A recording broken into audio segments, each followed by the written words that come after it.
All right, welcome back to another edition of Diamonds in the Rough. It is November 11th. We are fired up to be here. Boys, we ready to rock and roll? Let's do it. Oh, yeah. I got a cool interview on the horizon, so let's get into it. Headed down to the neon lights, it's where I want to be, because I'm just trying to make it. You're listening to the Diamonds in the Rough podcast. I'm just trying to make it.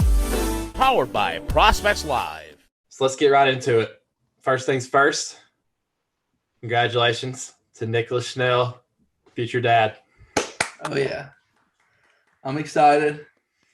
I was a little nervous when I first found out, but yep, I'm having a baby. We went to the ultrasound. What was it? Well, this is coming out Thursday, so we went on Tuesday for the gender scan. Don't know how that affects it. Well, I was gonna say we went yesterday because Gotcha, we're recording this on gotcha. Wednesday, but so went on Tuesday, and so we don't know. We're doing a reveal of some sort. So one of Carly's friends came over and picked up the envelope, so we still have no idea. But my brother is 5 weeks ahead of us, and they found out they're having a boy. So who knows? Your inner conscience said they were gonna have a girl. I know. So maybe we're having the girl. I don't know. I know you're talking yesterday. You said Carly was out of the house and you were trying to sneak a peek. Did you Yeah, get one? No, I didn't get one. I thought, you know what, this will bring more grief to me than anything else. So I'm gonna be patient and wait. So That shows some serious integrity there. oh yeah. I mean, do you expect anything less from me? So, I mean, have you started like prepping for it? Do y'all have started to make the room or what? I'm in the room right now. That will be the room that the baby stays in. We have not started any preparations, but we've been throwing around some names here and there, girls and boys, but other than that, not much. I got a little app that I can follow the pregnancy on the phone so you can see how big it is and everything. So I think it's the size of a pear this week, which is pretty cool. But yeah, we got a video of it too, and it's got he or she has a nasty right hook. It We did. got a video of the ultrasound. I sent it to Cole. Nasty right hook. It did have a nasty right hook. Are you scared it's gonna be right-handed? I mean, I'm right-handed. I just hit That's lefty. true. I do everything right-handed. So Are you gonna, if it's a boy, are you gonna force him to hit left-handed? I'm gonna let my child do whatever he wants to do. If he doesn't want to play baseball, he doesn't have to play baseball. But if he wants to, and I'll probably do whatever's natural. Honestly, I'm not gonna. Because my dad said when I first picked up a bat, I just picked it up lefty. Like he never put it in my hand left-handed or anything. I just started swinging it left-handed. So I just feel like whatever's natural to somebody is what they should do. Start trying to. I guess when you start them from a young age, it's different because it just becomes their natural side. But Yeah, I definitely wouldn't force the throwing hand one way or another, but I think swinging, I would just turn them lefty to start. yeah. So anytime they're hitting off, anytime they got a little plastic bat and ball or something, just flip them left-handed, let it rip. Oh yeah. I'm kind of hope he's the lefty low key, get a little lefty shooter. That would be nasty. Yeah, he's nasty. He won't miss from the 3-point line. He'll be the greatest shooter of all time. Speaking of basketball, did the Illini show out yesterday? So the Illini, they played well. They were missing their 3 main ball handlers and Kofi. So Kofi got suspended for 3 games for giving some of his merchandise from the season to a charity. So I don't know how he got 3 games, and then Mark Few got 1 game for getting a DUI. So NCAA got that one right. Yeah. Shout out to NCAA for always being on top of stuff like this, man. Yeah. They run a tight ship. Yeah, but they won 71 to 47, so they had a good game. They played Jackson State, so that's what you got to do when you play teams like that. That's not a cover. No, they did not cover. They were 4 points away with about 4 minutes to go, and they put in the bench squad. And when that they come in with 4 minutes to go, you might as well just turn it off. It's a coin flip. Yeah. Yeah. But I took your boy Trey Young to have over 35.5 points, rebounds, and assists, and he had 35. So he screwed me too. Hawks are dead to me. They're about to be dead to me. I'm about to switch around the freaking date, marry, kill. I'm about sick of them. Yeah, they're 4-8 right now, aren't they? Yeah, they started 14-20 last year though, so I'm not worried yet. I mean, Steph did drop 50 on them the other day. Yeah, I mean they've had like the toughest schedule yet. They've been on the road like 8 of 10 games, and they've went on the road to Utah, to Phoenix, to Golden State. So we'll figure it out. Ohio State and IU yesterday in basketball, they tried to blow their first game. I think that was wild. IU almost lost to Eastern Michigan. Ohio State celebrating a buzzer beater against Akron. They did. It was kind of a sick buzzer beater though. Akron, when you're about to lose to Akron, you're a bad team because John Gross, he's the past coach at Illinois, and he's the worst coach I've ever laid eyes on a basketball court. And to know that Akron was they were about to win the game makes me not worry about Ohio State the rest of the year. Illinois will demolish them. Okay. You heard it here first.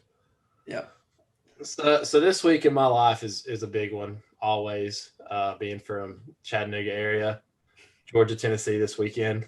As a kid, I dreaded this week because it was torture. If Georgia lost this game, it was complete torture for my 8-year-old self, who could not handle losing anything. Board games, cards, a race, didn't matter.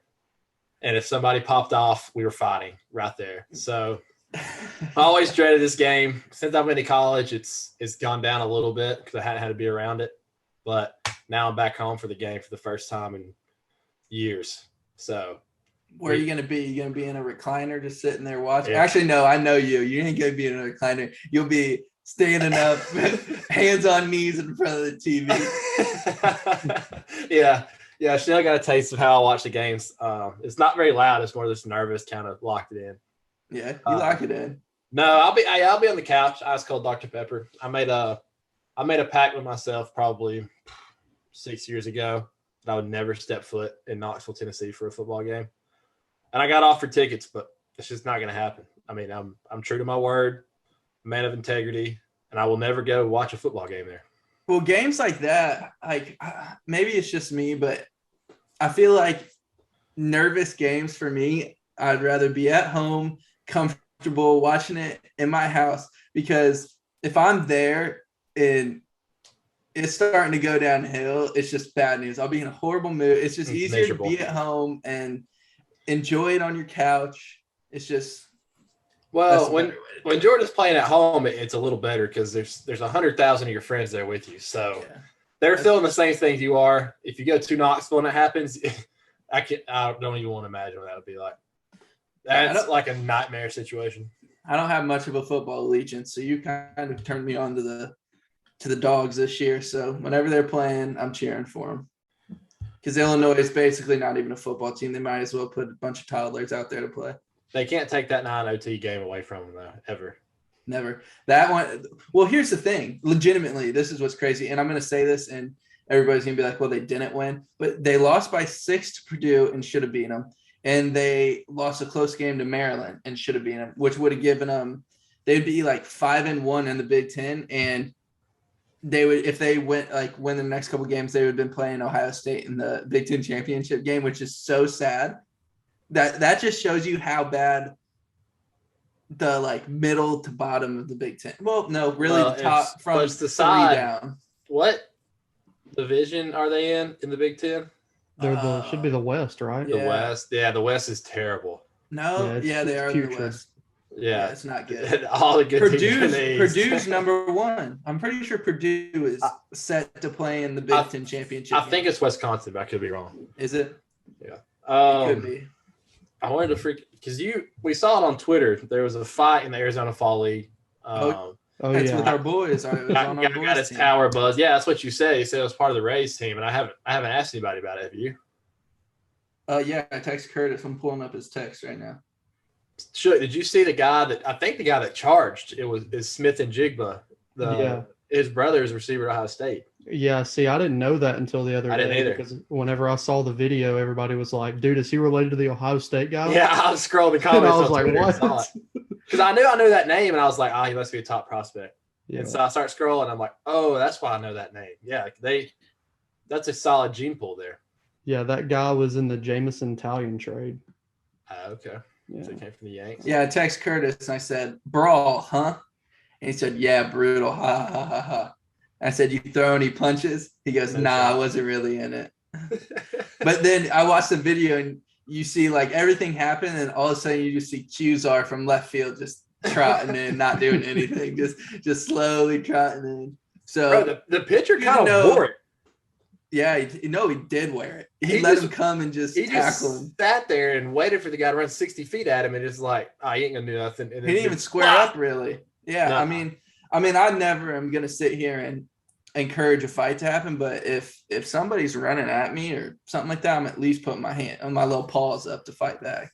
Well, I think the strategy is, as a pitcher, if somebody's charging you full speed like that, Clip you him. have to just take out the legs. Yeah, clip Yeah, him. take out the legs, get them to the ground, and then you're back at it. If you guys charging full speed at you, it's kind of like 10,000 rats trying to stop a line. Yeah. I Exactly mean, what I was thinking. If you What a throw if you callback. throw a punch, it better connect when the guy's Yeah, running. that's true. So you might as well. I think your safest bet is get him to the ground, and then anything can happen from there. Yeah, 100%. I can agree with you. Well, speaking of fights, we might as well talk about. Oh, you weren't there for it. With Charleston, we didn't get in a fight, but we were playing the South. No, not South Bend. Why did I say that? It was the Cubs, but it was the Myrtle Beach Pelicans, which is part of the Cubs Yeah. organization. And we had Oslavis Basabe hitting, and they threw a ball in at him. He got out of the way, no big deal. Next pitch, like at his head. Probably wasn't meant to be. I think the dude was already a little erratic, but Yeah.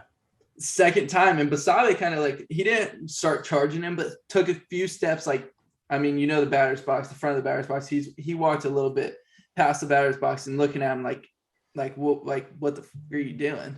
And their catcher pops up and like got in his face, and we all like the Charleston River Dogs are ready to go. Everybody was out of the dugout in like milliseconds, and the whole Myrtle Beach team in the field was just staying at their positions, and everybody in their dugout was on the bench. None of their team moved, and no joke, we didn't have a single guy still in the dugout, and we're screaming at their well, we already didn't get along with their catcher in the first place. He rubbed us all the wrong way, but yeah, that was crazy. That's the closest I've ever been to being in a brawl, and it was more just a yelling contest, and because we were mad that they were throwing at our guys, and Yeah. the dude just very well could have just not had any control and not thrown at him at all. We always had some excitement with the Myrtle Beach Pelicans. Yeah, we did. Not necessarily like fight like stuff, but just something funny always seemed to happen. Yeah, I remember the back first and forth. game when we played there. The first game, it was like the 7th inning, and it rained for like 7 Dude, minutes. that place was the tops. most brutal place to play, because I mean, it was raining every day. Like, it was raining every day. There was no ifs, ands, or buts. It was raining, and it was whether or not it was going to rain and the game was going to get canceled. Like, I felt like I was never prepared to play. I mean, that sounds bad, but like, when it's raining and you're 20 minutes before a game, you're not locked in. I mean, everybody's just like, The first game, it rained for like 7 minutes, and we went to the dugout, sat there, and then it was gone. We were like, all right, well, it's time to roll it back. So the coaches meet at home plate, and the guy from Myrtle Beach, who's like a legend, like he's the coach in Bull Durham. Like, yeah, it's Bull based off Durham, of yeah. him. And he comes out, he kind of pats the ground. He's like, I don't think we're going to play it. And our coach was like, okay, we were up like 9-1. Yeah, we were up like, I think it was like 11-2 or something like that. And We were Blake- smacking them. Blake was like, okay, Yeah. that's fine. That's fine.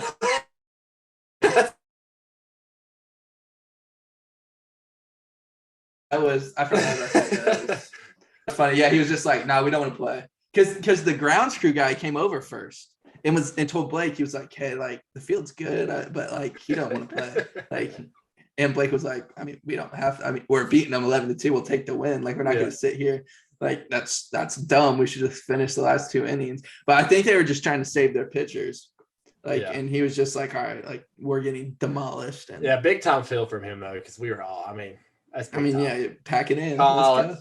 Shout out to the clubby in Myrtle Beach, though. Oh, Dude's beast. an animal. Beast. Animal. Yeah, we had the taco bar lined up on Friday. Oh yeah, It was had sick. all the snack. That was the closest thing to a big league spread we had this year. Yeah, no big. Yeah, yeah. After listening to Reid, it was You'll hear about big league spreads in a little bit, but that was the closest next we two had. episodes actually. Yeah, the next two. Lock it in. Some big time guests coming on. Yeah, we got them firing. We're making moves on this podcast. We're searching. Oh yeah, we're hitting our peak. We're already number one in the world, but you know what? You can always go up from there. So, all right. Well, I guess we mentioned it. We won't tease it anymore. We'll get you to Reid. Hope you enjoy it. Again, don't be afraid to like, subscribe, share, whatever you have to do. Just takes one click. follow us on Instagram at Diamonds in the Rough Pod. Cole, what are we on Twitter? It's like Diamonds in the Rough. I constantly retweet it too. So Yeah, so do I. we're Shook's giving us some popping reels to post lately. Oh yeah, he's all over it. Also on TikTok, we're Diamonds in the Rough Pod as well. Get us popping on TikTok as well. Have you been posted on that? The reels? Yeah, I've been posting, but we I get have a way TikTok, more so I don't on know. we get way more on Instagram than we do on TikTok. But it just takes one to blow up. Just takes That's all one. we need. That's all we need. All right. Well, we will see y'all again on Monday. Hope you enjoy the interview. Folks, so today we got a special guest on. We got Los Angeles Angels pitcher Reid Detmers. Can't even call him a prospect anymore. He survived the prospect status. What's up, fellas? Just hanging out, chilling. Hope everything's going well. And yeah, I mean, I'm just down here in Jupiter, just working out and just golfing every day pretty much. And You're in Jupiter, Florida? yeah, I moved down here this off season. I didn't know that.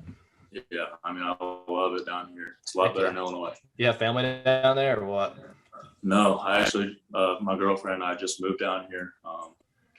We're just hanging out. Got a couple buddies down here with the Angels, so we're just hanging out. But yeah, I mean, it's a lot better down here. It's warm weather a lot better than Illinois. I talked to my parents today, and it was like 45 degrees. So like, yeah, screw that. Yeah, I came from my brother's wedding, and it was up in Chicago, and I'm in Indiana. It's been chilly here, so I feel you on that. You didn't want to move to Arizona? You guys spring training facilities right there. Yeah, I mean, I like Arizona, but I only like it for a couple months at a time. It's too much for me. It gets way too hot. I'm more of a water guy. I'm not big on the desert, but I mean, Arizona's nice, but I like Florida a lot more. You got your show pad in Jupiter or what? No, I just got an apartment right now. So we'll get there, huh? All right, so I guess we'll just crank this up. You went to Louisville, and Schnelly was committed to Louisville. Did y'all meet each other on any visits or anything? Yeah. Yeah, I think we went to they do like a camp every year, and they have like 3 different sessions, and then they ask all the commits to come to like one of them, and they do like a little scrimmage and stuff. And I remember he pitched in one of the scrimmages. I'm pretty sure I don't know if it was 1 or 2 innings, but struck every single person he faced out. And I was just like, this dude is legit.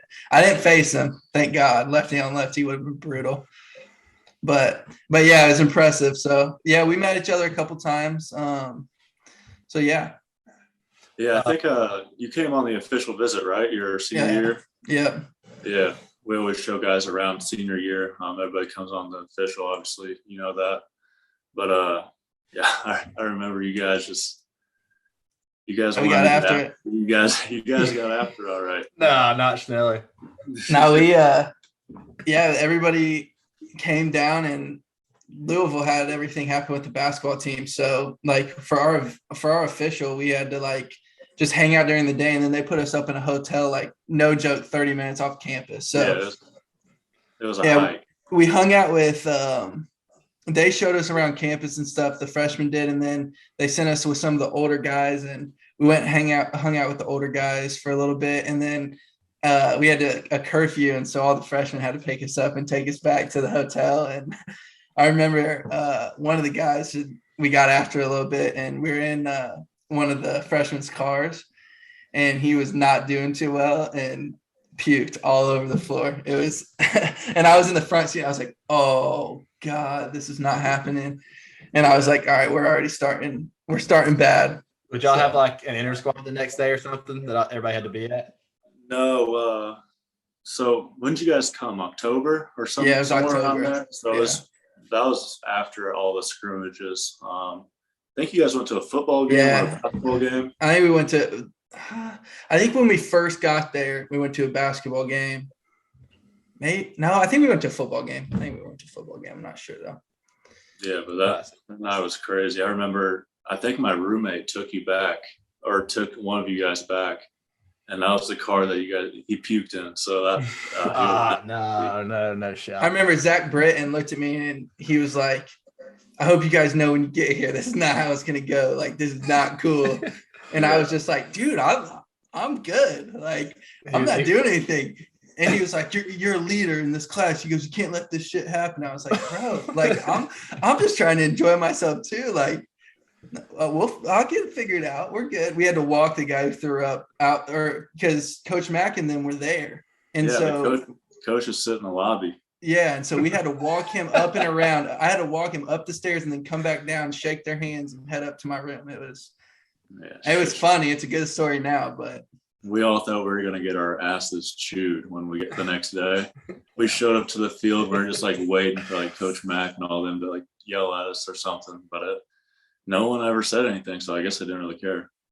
Dude, official visits always go like there's one of two ways they can go. I don't know about you, Reid, but I was always down to host because they'd slip you like $100 for each kid. Oh, yeah. It was awesome. Sure. And then some kids you get and they'd be like, I don't really want to go out. It was tax fees. I'm like, yeah, let's do it, man. You get you a big Zach snack. Oh yeah. Speaking of Coach Mack, he was me and Reid's coach in well, obviously he coached Reid at Louisville, but he was also our coach on US.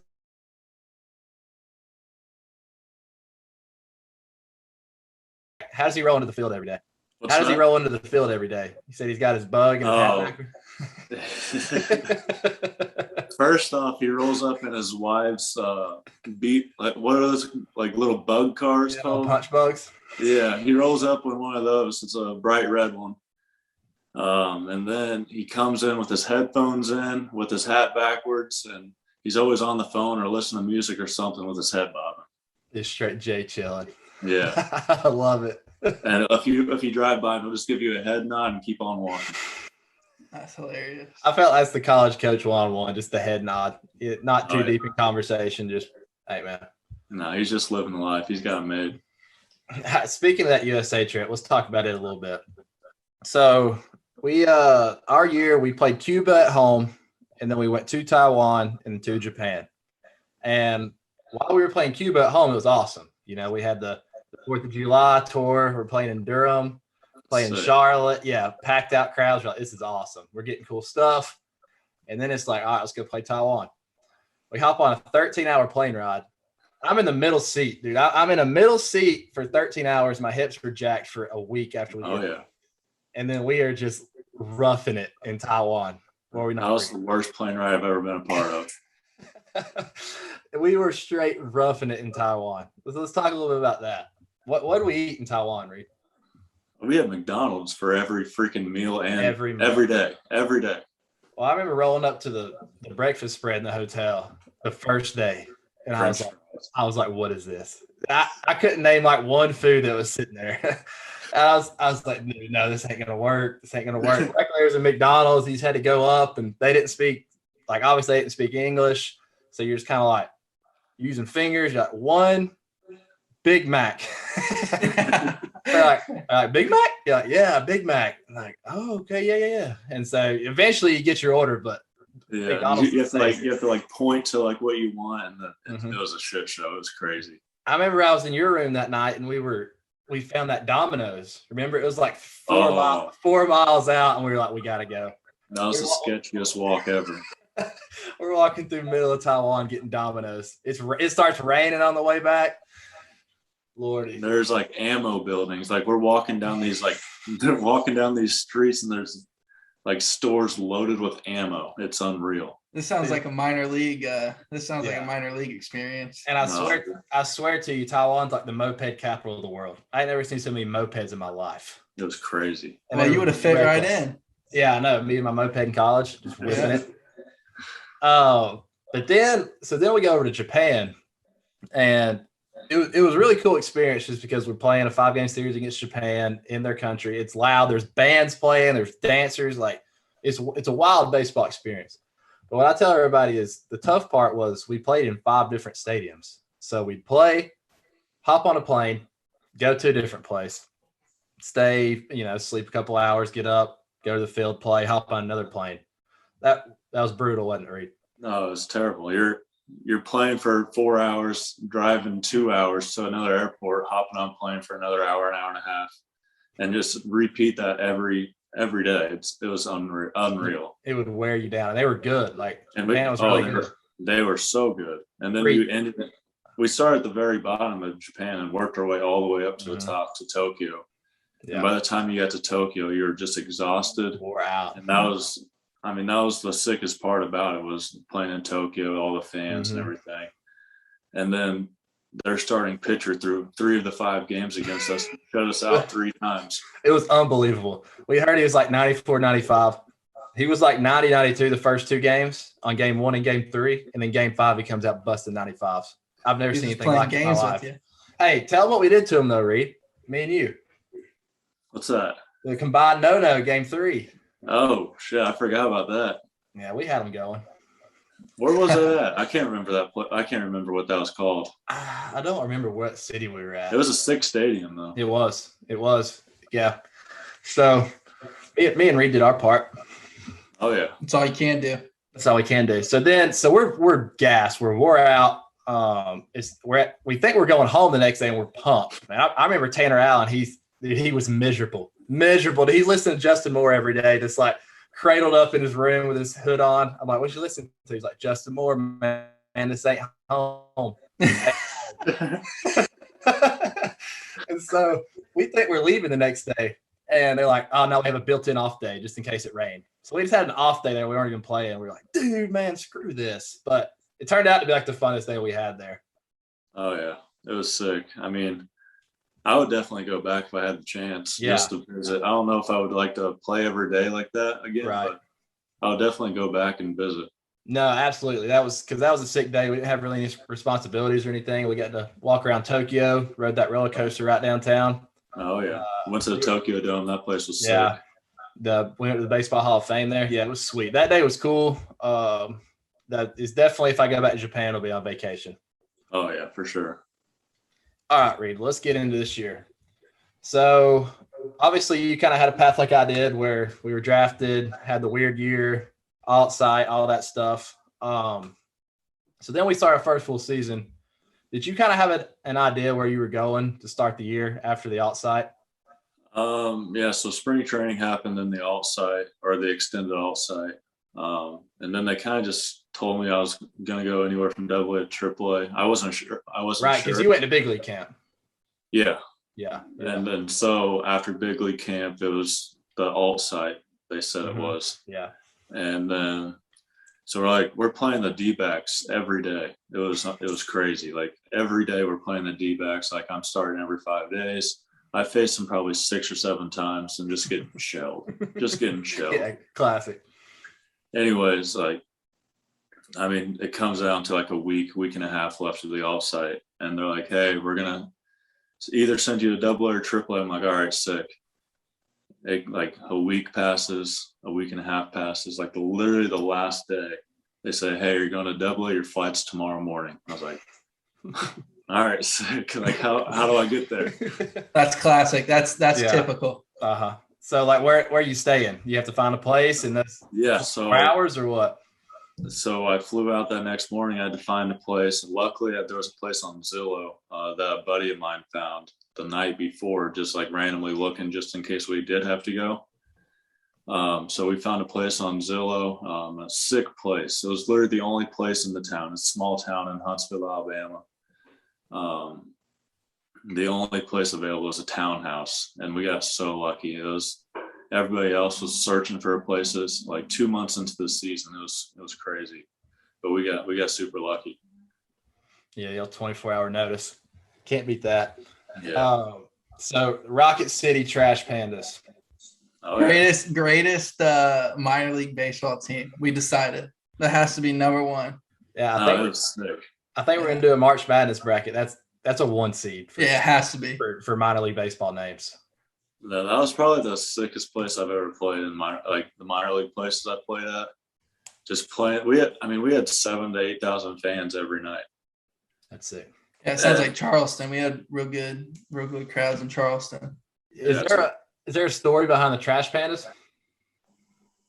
No, I don't think so. I don't know. Yeah. So how much time do you spend there? Like a couple months? Yeah, I spent 2 months, I think. And then you get called up to Salt Lake. Yeah. How was bees, that? Right? It's the bees. Salt Lake Bees. So once you make that jump, are you kind of aware like what their plan for you is?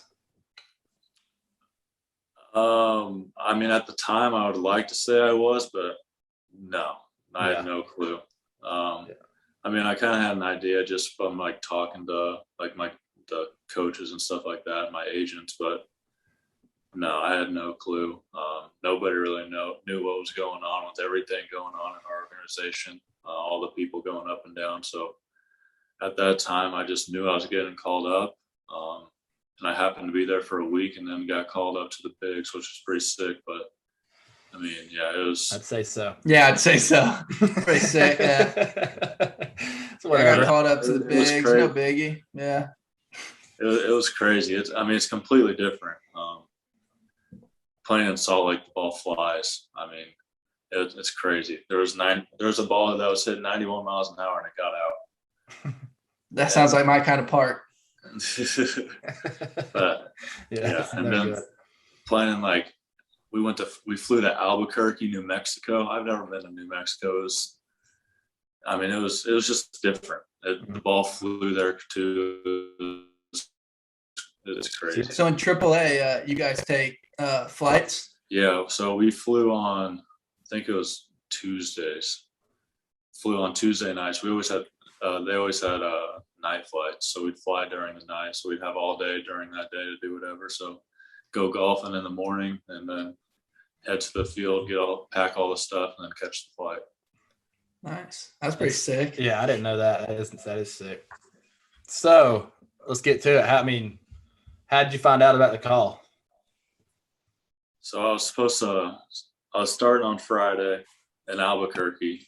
I got a call at 1 a.m. that morning from my manager. And it's like, hey, you might get called up, you might not. I was like, what do you mean? He's like, depending on what Shohei wants to do and all this stuff like going on, because he was hitting and pitching at the time, or he did all year, but he didn't know if he was going to be able to pitch. He's like, so just depending on him, you might get called up and make your debut on Saturday. I was like, all right. And then I wake up. Pretty nonchalant.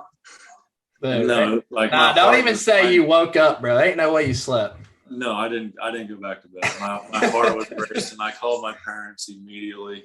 It was like, I don't know, 4 a.m. there, back where my parents were. They answered the phone. They're like, what's happening? I'm like, well, I just got a call saying I might get called up, I might not. So I don't really know what's going on.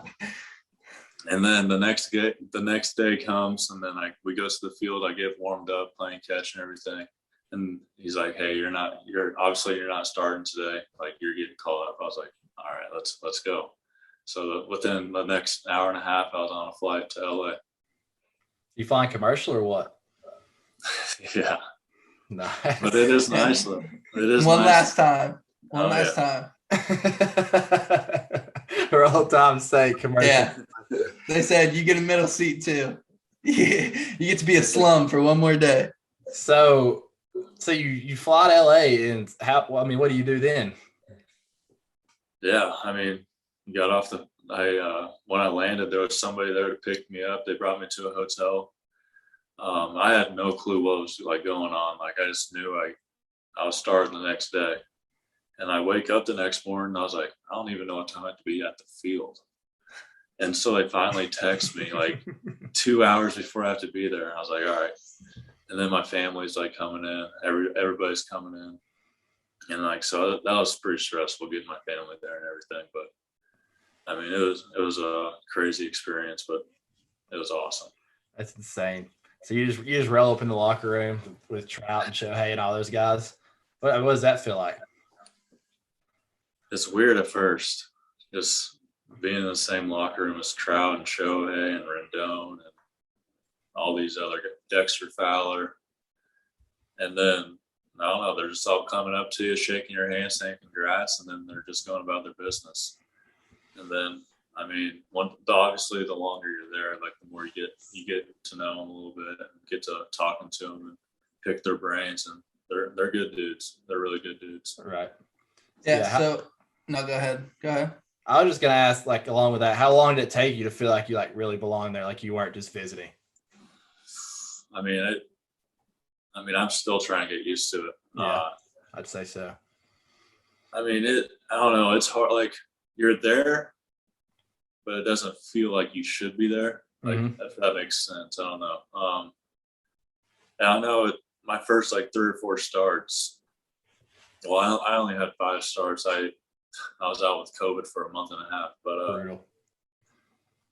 but not like all my starts felt like I was pitching like 10 innings at a time. Like, it was so stressful. Like, the next day I was drained. But like every start that didn't feel like anything different, like than what I felt like in AA or AAA. But it's hard to explain, to be honest with you. Like, yeah, you're just drained, and like it doesn't really sink in that you're pitching in the big leagues. Yeah. So you show up first day, you're starting. What does the day look like? How are you preparing? How are you mentally trying to get locked in? You're thinking, all right, I'm about to pitch in front of, thousands and thousands of people on the biggest stage. This is a childhood dream, obviously. All these things going through your mind. How are you trying to stay locked in? What's your routine? Like, how'd you go about it? Yeah, I showed up to the field, and I got there pretty late, just because I didn't want to be sitting around forever, like just stressing. So I got there probably 3 hours before the game, 3 hours before the game, and I kind of just sat in my chair for a little bit in front of my locker and just kind of started thinking a little bit, like trying to figure out like what I'm gonna do, like how I'm gonna prepare. And then like my head was spinning the whole time. Like, I had no clue what was going on. I couldn't think of what I was supposed to do. And then I finally just got up and went to the weight room, did my like routine about an hour and a half before the game starts. I always do this routine of stretching and stuff like that, just getting loose, getting warm. And then once I got going, I was fine. Obviously, you guys know that once you get going, you usually forget about everything. Yeah. And then, once I started putting my jersey on, my heart just started racing. And then I walked out onto the field and like just seeing how big the stadium was, you're like, holy shit. What am I doing? I bet. And then go ahead. Then once you're getting like in your bullpen and stuff, you're fine. But like before the game, it was my head was spinning. I don't even remember really anything. That's what's crazy, because like as competitors, like I'm sure you knew you belonged, like talent wise and being able to pitch, but then you walk through the dugout and you see all that and you're like, dude, it's actually here. Yeah, it's real. Yeah, and then you get on the mound and like you're shaking, like you're trying to stay calm and your legs are shaking, your hands are shaking. You're like, well, shit, they're gonna call balk on me. I'm not even trying to do anything. So no scouting report, nothing. Like, did you meet with the catcher before or just during the bullpen? I met with them. I don't remember anything, so I was just going out there and just pretty much throwing whatever they put down. Did you shake him once? No, not the first. You're like, hey man, this is your game, huh? Yeah, you're calling this one because I have no clue about any of these hitters. Well, I can imagine you're talking about like being in the same room with all those guys, and just me thinking about it. Like, you walk in, and I feel like if I was around those guys, I'd feel so much younger. Like, you're what, 23? Are you 23 or 24? 22. 20, yeah. So, yeah, you're 22 years old, and you got guys like Rendon, Trout, Shohei, all right there. And even though they're not that much older than you, I feel like they just because we've looked up to them for so long, they like bigger than life. Like they seem older than what they are. And so you're like, oh my gosh, like, I mean, I'm here playing with these guys, and I feel like I would feel like I'm a kid here. If I'm like, that'd be next year making my debut. I'd be like, I'm a kid playing with all these grown men. Like I look at myself compared to Mike Trout, and I'm like, got a long way to go. I need to put on some LBs. That's There's a exactly unit, what huh? it feels like. Yeah, that's a big old dude. That's crazy, though. So I want to get into this because last year at the alternate site, we were able to go to the Padres games, and we were the only ones in the stadium. Right. We went on like the last day of a homestand one time, and as I was walking out, the bus had pulled up to take them to the airport. They were going to pack up their stuff, go straight to the airport, and they had probably 4 tables lined up, 3 big 6-foot coolers with every snack you could possibly imagine. You had 1 cooler full of water, obviously, 1 full of beer, 1 full of whatever else you wanted. Is that hold true for pretty much all the road trips? Oh yeah. I mean, there's anything you want. Like, you want steak, here's steak. You want sushi, here's sushi. You want lobster, here's lobster. It's unreal. Like anything you want, they have, and if they don't have it, they'll go get it. What was the go-to meal for you? Like, what are you saying? Yeah, I want this.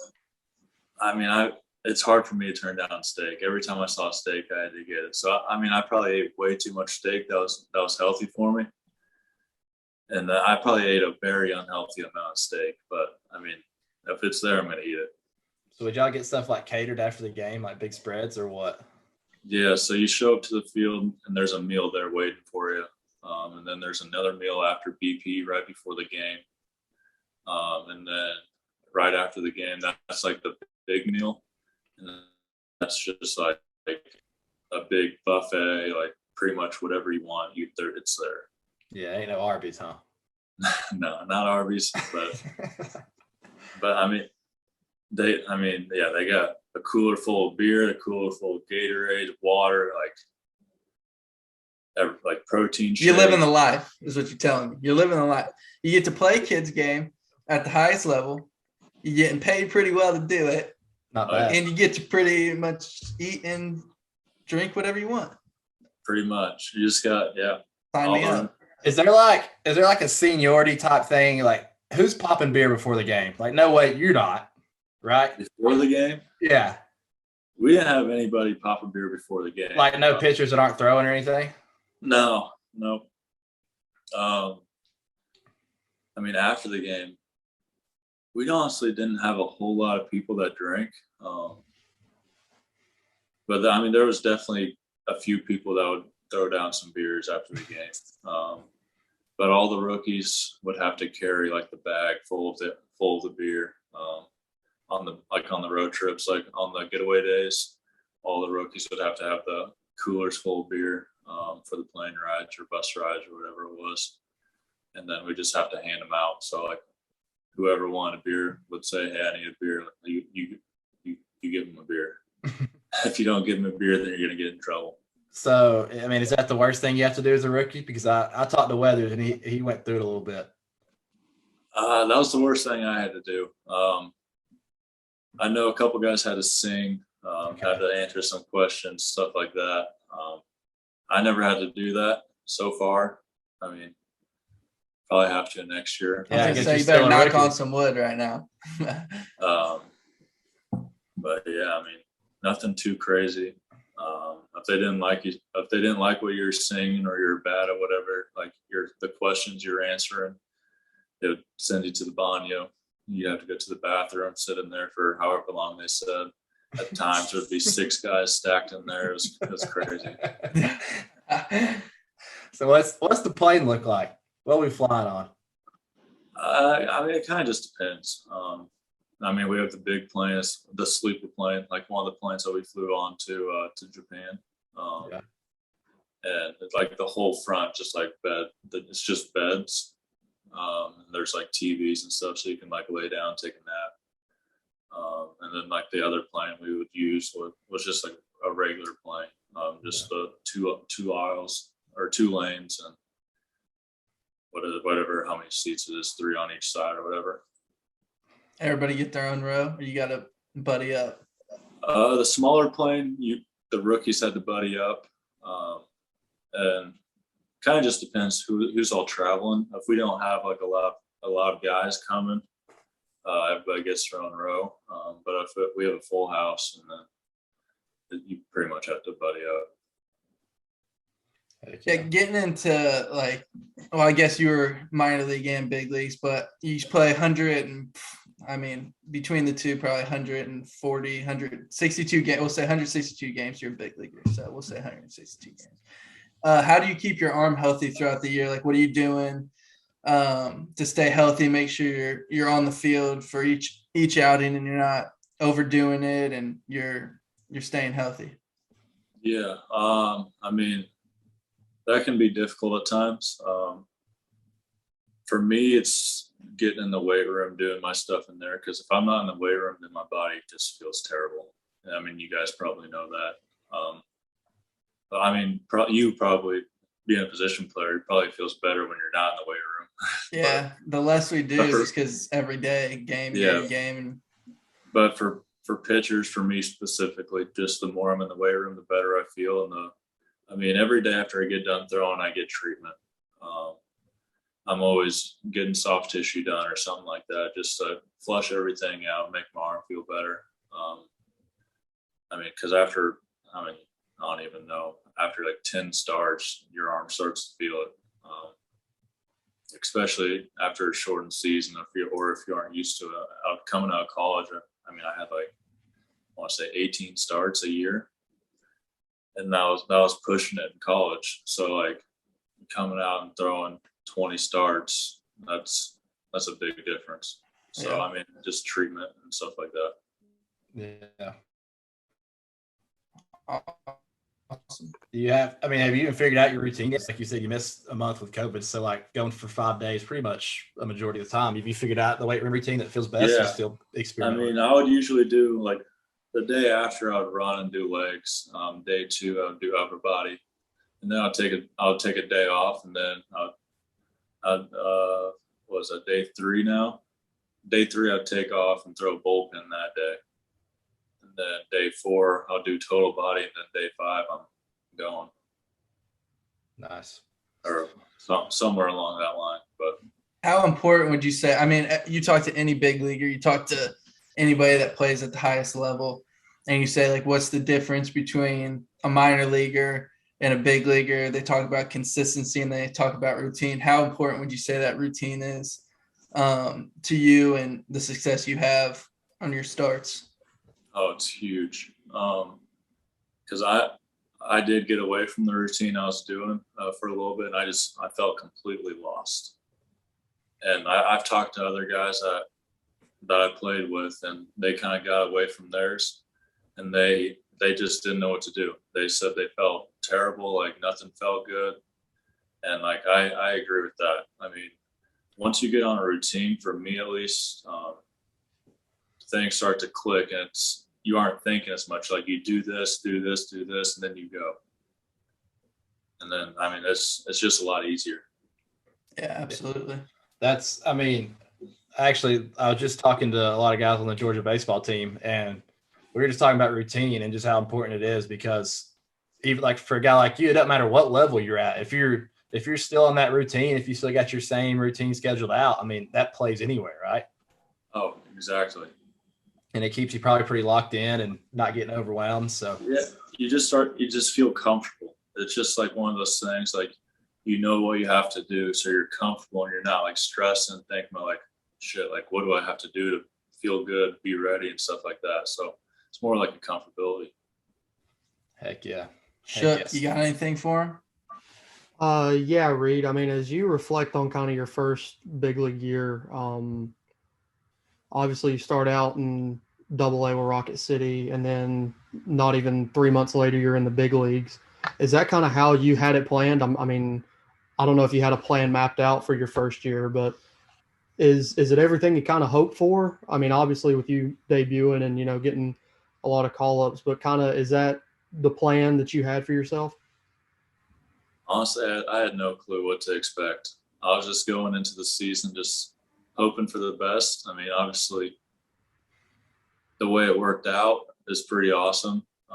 I mean, I wouldn't change that for anything, but I mean, at the time, like it doesn't feel any different. At the time, you're like, all right, I need to do this, I need to do this, and you like it starts happening. You get called up to AAA, and then you're like, all right, I need to do this, I need to do this, and then you get called up again. But like looking back at it, like those were a lot of big steps in a short amount of time, and I don't know how I didn't really expect that at the going into the season, but I mean everybody wants to move as quickly as possible, Right. and that's kind of what happened. So like I'm just grateful for it. No, that definitely takes a lot of maturity to take those type of steps that quick, because I mean I don't care who you are. You walk through that locker room and you're walking out on that field, like that's going to get to you for sure. Overwhelming. Yeah. Yeah. I feel like it has to. And Chanel, we kind of dealt with this in high school with the showcase and stuff, and that's how I've always imagined a debut going. It just feels like you're at a celebrity all-star game or something, and then you kind of pick it back up the next day, wake up, and you do it again. You're like, all right, this might be for real. Yeah, it was crazy. So I didn't even get to go out to dinner with my family after the game. I went the night before. I think earlier I said it was after the game, but it was the night before. Right after the game, like we took off. We hopped on the plane and we flew to I think we flew to the Rangers place in Dallas. But once it was after the game, you get on the bus and like everybody's partying. We won. Like everybody's having a good time. And then you get on the plane, you're like, holy crap! Like this is real. Like you're on like your own private plane, like living the life. Like everybody's having a good time. We got beds, like you can sleep, you can watch whatever. And then we get there at like 2 a.m. or something like that. And you go straight to bed and you wake up the next day, get your coffee and go to the field like whenever, probably around noon, 1 o'clock. And like you're just inside another sick stadium. You're like, wow, like this is the life. This is the life. That's sick. So when you show up to the airport, like I'm sure you have to go through security, but like they take you like back through hallways, you're like dodging everything, or do you even go through security? No, you don't even go to the actual airport. You just roll up straight onto like the private jets area. Did y'all have one of those in college, Reid? Did y'all charter anywhere? Yeah, we chartered every I want to say like 3 or 4 times a year, maybe to the big series. Right. That was. We'd always charter like Virginia or Florida State or somewhere like that. It's always the sickest.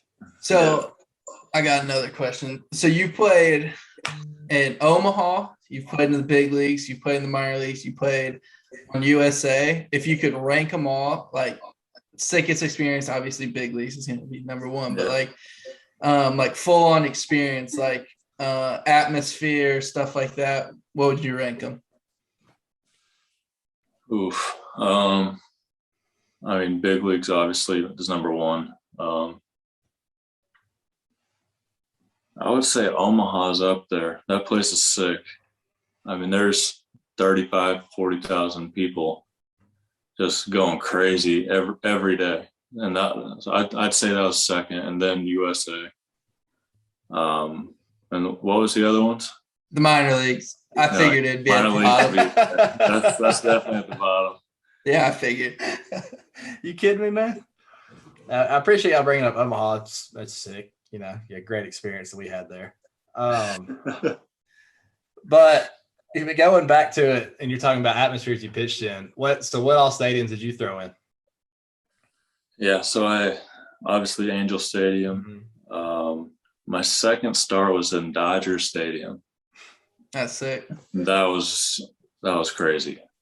I don't even know what to say about it. Like it was just 50,000 people just screaming at you the whole time. Like you're in the bullpen trying to warm up and you're just getting cussed out the whole time. You can't even think. And then like you get in the game and you can't hear like the people sitting next to you. Like it's so loud. Like you can't hear your coach talking to you, like standing right in front of you. That's insane. Yeah, that's Yeah. I can't even imagine. Yeah. I'm already like my brain already. We were playing Catan the other day while we were rehabbing, and we're trying to make deals for a bunch of different stuff. And I'm trying to talk to Cole, and Caleb Sampson's yelling at me. Dylan Paulson's yelling. I'm like, guys, you got to chill out. I can only process one person talking to me.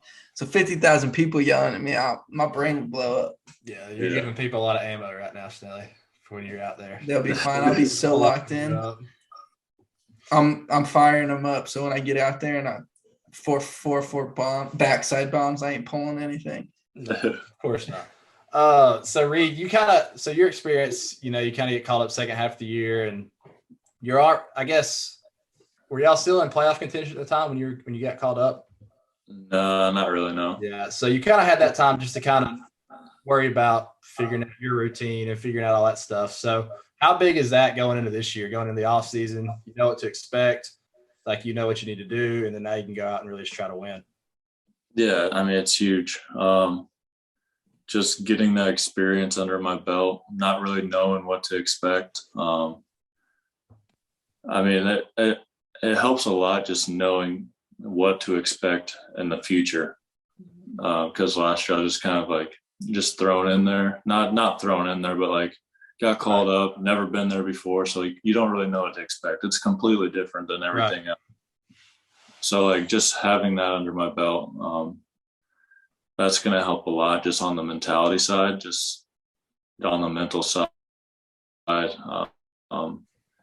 than that, I mean, I don't really know. I mean, I can imagine, because I remember even in college, and I'm sure it's amplified by a lot when you get the bigs, but when you're the first couple outings, dude, you're just trying to get some outs. Like you hardly know the score. You hardly know what's going on. You're just like, dude, I got to get some outs. Like you're just trying to get those first 3 outs, trying to get the first inning. Then once you get through the first inning, you're like, all right, I can relax a little bit, but I still got to get at least 12 more outs. I remember I came out of the pen my first outing, and it was I couldn't tell you the score, but I remember when I didn't have a good outing. I remember I come out of the game with guys on base, and I'm like, dude, I might blow this game. Like I didn't even realize what the score was. Yeah, that comfort level just has to be huge knowing that going into next year. Oh, for sure. Yeah. Well, heck yeah, Reid. This was a lot of fun, dude. We appreciate you coming on. So when do y'all have a report date yet? No, I haven't heard anything. Okay. All right, man. Well, we'll be pulling for you. We had Alec Thomas on a couple of days ago. We'll tell you the same thing. So if you go to the All-Star game this year, you'll have to come on, or even the All-Star break, come on and give us an update again. All right. Sounds good. Heck yeah. Been a pleasure. Yeah. Really Thanks for having me, guys. Thank you. Yeah. A lot of fun.